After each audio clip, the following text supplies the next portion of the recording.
Ever thought about making your money work for you? That's what investing is all about. It's not just for the wealthy. It's a key step towards financial growth and stability. When I boosted my financial literacy, I stepped into the world of investing.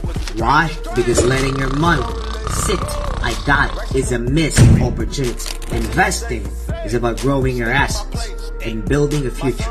Here is a crucial investing secret: emotional control. Think of it like a long-term game. It's not about timing the market, it's about time in the market. Those who have a long-term perspective, who ride out the ups and downs, they are the ones who often see the greatest returns. So what's your move? Are you ready to start your investing journey? Remember, it's about patience, perspective, and staying the course. Share this video if you're in for the long game.